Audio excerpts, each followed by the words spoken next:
Kw'izina rya Data n'irya Mwana n'irya Mutima Mweranda, amen. Bene wacu dusangiye urugendo rugenda mw'ijuru, ndabaramukije mw'izina rya Yezu Kristu, nitugire Kristu. Dusabikanye ijambo ry'Imana riri muri Bibiliya mu gitabo cy'ibyakozwe n'abatumwa ku kigabane cya 28 kuva kuri 16 kugeza kuri 25. Ijambo ry'umutwe rivuga ngo Paulo i Roma. Dushitse i Roma, Paulo arekurirwa kuguma ari umwe be n'umusirikare yamucunga. Haheze iminsi itatu Paulo atumako abanyacubahiro bo mu Buyuda.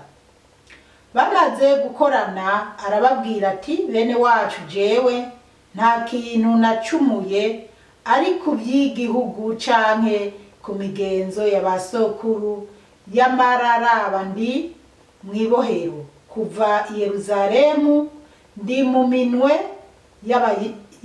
y'abanyaroma. Aho bamariye kunsambishiriza bashaka kundekura kuko basanze atana kimwe cotuma ncirirwa ubwo gupfa.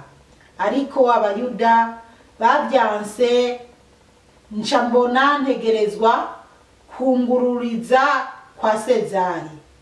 Simvuga na gatoyi ko hari ico nagiriza abo dusangiye akabira. Nico gituma nasabye ko tubonana ngo tuganire nkako by'ukuri mboshwe kubera amizero Isirayeli. Nabo baramwishura bati, nitwigeze turonka amakete avuye mu Buyuda akwerekeye, kandi nta numwe wo muri bene wacu yigeze aza ngo atwiganire canke atubwire ikintu kibi kuri wewe. Ariko turipfuza kumva ibyo wiyumvira ari wewe nyene ubitwibwiriye. Nkako kuvyerekeye ako kagwi turazi ko kavugwa nabi hose. Bamaze guhana isango, nawe baza ari benshi bamusanga aho yaba. Paulo rero arabasigurira ubwami bw'Imana, abushingira intahe, abemeza ivyerekeye Yezu afatiye ku itegeko rya Musa no ku bahanuzi kuva mu gitondo gushika ku mugoroba. Bamwe baremera ibyo yavuze, abandi bakabihakana. Paulo abonye bagiye bashize kubiri, ababwira ijambo rimwe ati, koko Mutima Mweranda yavuze ukuri aho yabwira basokuru banyu aciye ku muhanuzi Izaya. Bene wacu muri Yezu Kristu, iri ni ijambo ry'Imana. Dushimiye Imana. Abana b'Imana, turazirikana Paulo ageze i Roma. Ijambo ry'umutwe rivuga ngo Paulo i Roma. 16 bavuga ngo dushitse i Roma, Paulo arekurirwa kuguma ari umwe be n'umusirikare yamucunga. Bageze i Roma, Paulo yarose umwidegembyo ku buryo yarasigaye agendana n'umusoda umwe gusa yamucunga. 17 haheze iminsi itatu Paulo atumako abanyacubahiro bo mu Bayuda. Iminsi itatu iheze, Paulo aripanga atumako abategetsi bo mu Bayuda. Bamaze gukorana arababwira ati, bene wacu jewe nta kintu nacumuye ari ku by'igihugu canke ku migenzo y'abasokuru y'amararaba ndi mwibohero kuva i Yerusalemu ndi mu minwe y'abanyamahanga. Paulo yarisiguye kandi yarabwira ati, bene wacu kuko yari uwo muri bo, ati nta kintu na kimwe nacumuye, haba ku by'igihugu haba no ku migenzo yabo y'abasokuru biwe canke se ku migenzo y'abayuda. Ntacyo yari yaracumuye usibye ko yari karazira kwemera Yesu Kristo no kumuvuga. Aho rero nta cyaha kiba kirimo, mugabo kubatemera batubona ko turabanyabyaha iyo turiko turashingira intahe Yesu Kristo. 18 aho bamariye kusambishiriza bashaka kundekura kuko basanze atana kimwe cotuma ncirirwa ubwo gupfa, bahejeje kumusambisha igihe yari yarituye Sezari. Rero barashatse kumurekura, ariko turibuka ko bavuze ati yamaze kwidekarara, none rero nta kuwundi mpaka azoja i Roma. 19 kandi barabonye ko ata gicumuro yari afise cyo gupfa. 19 ariko abayuda babyanse, nca mbona ntegerezwa kungururiza kwa Sezari. Aha ni hamwe we nyene yari yingururije kwa Sezari.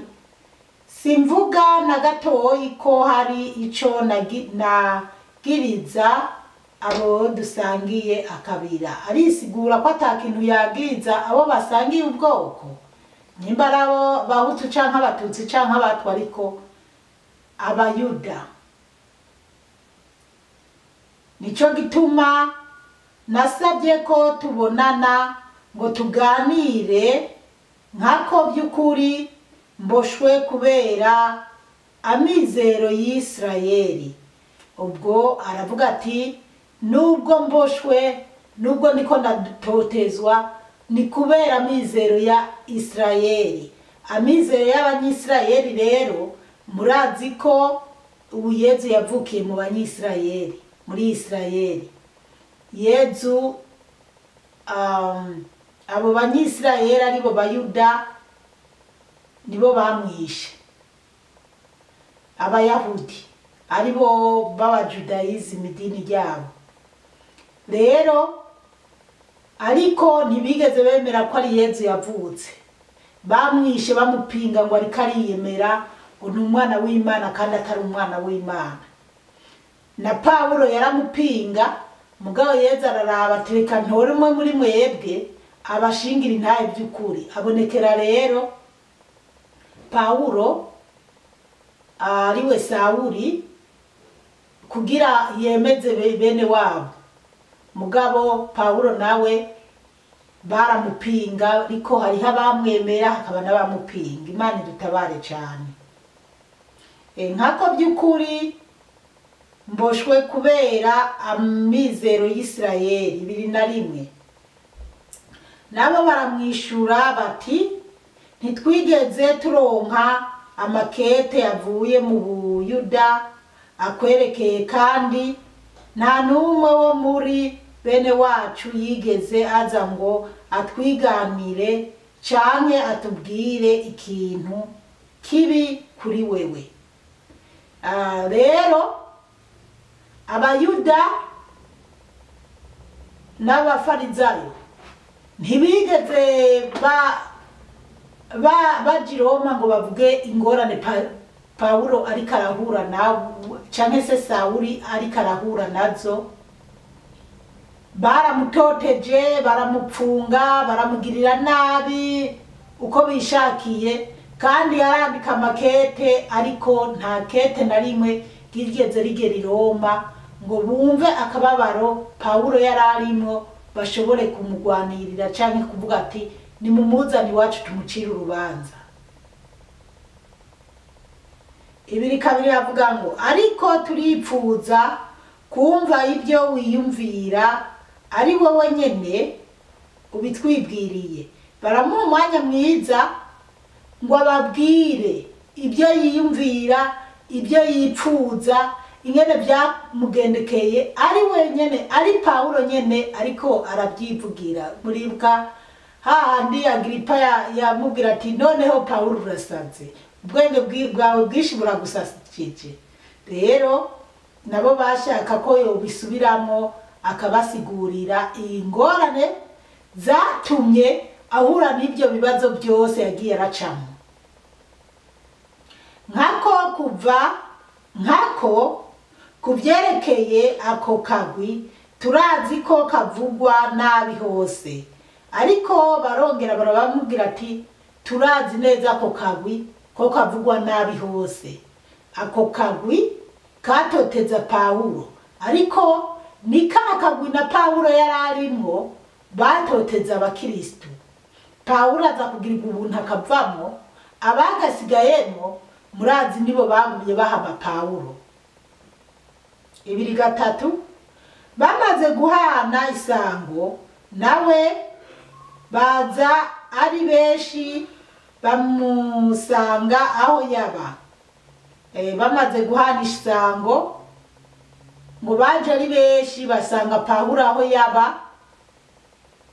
Pawulo rero arabasigurira ubwami bw'Imana, abushingira intahe, abemeza ibyerekeye Yezu afatiye ku itegeko rya Musa no ku bahanuzi kuva mu gitondo gushika ku mugoroba.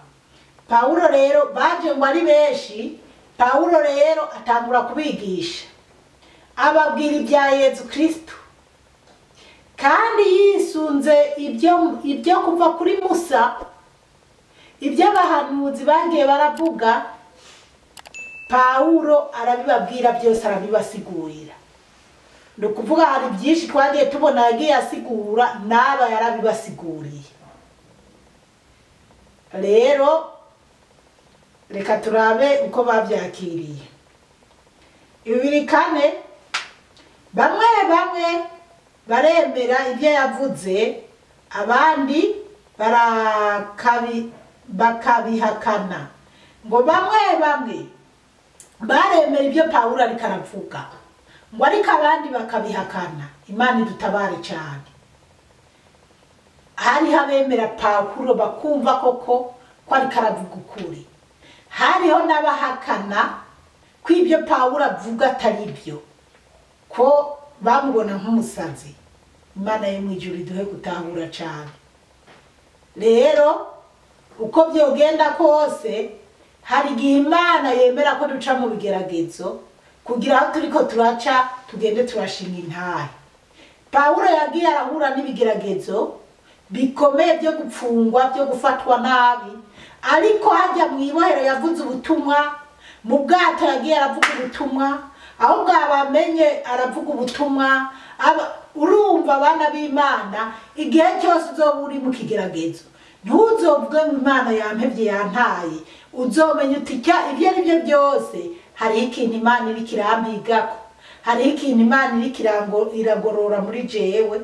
Rero bamwe baramwumvise, abandi ntibamwumvise, ariko Imana ihabwa icyubahiro ko bamwe muri bo bumvise ijambo ry'Imana kandi bakamwemera, bakabyemera ko avuga ukuri.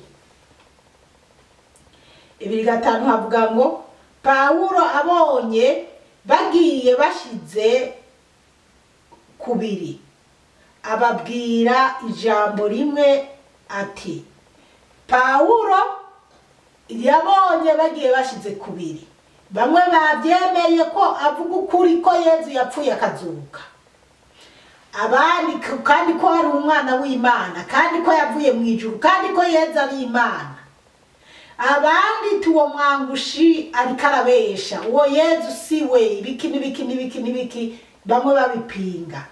Pawulo rero hari ijambo yavuze ngo ati, koko mutima mweranda yavuze ukuraho yabwira ba sokuru banyu aciye ku muhanuzi Izaya. Pawulo aravuga ngo koko mutima mweranda yavuze ukuri aho yabwira ba sokuru banyu aciye ku muhanuzi Yesaya. Aha rero niho dupfungiye, ariko nyuma tuzoca dukurikirana turabe iryo jambo yavuze. Rero ngo mutima mweranda yavuze ukuri. Uyu mutima mweranda yavuze ukuri, wenda kumbure akagarongo tuzogagarukako. Bana b'Imana rero Pawulo yaciye mu bintu bikomeye, ntiyorohewe. Niyo mpamvu kuvuga ubutumwa by'ukuri ukorera Yezu Kristu ntibiba byoroshe. Uri muri Yezu neza na neza ukorera Yezu ntibyoroha, ariko kubera ko uba uri kumwe na Yezu kandi ari igikorwa cya Yezu, Yezu wenyene aragufasha, arakudarayivinga, aragucisha aho bishoboka hose kugira ngo uvuge kandi umushingire intahe. Umukama Imana bahezagire cyane, mwarahezagiwe n'Imana.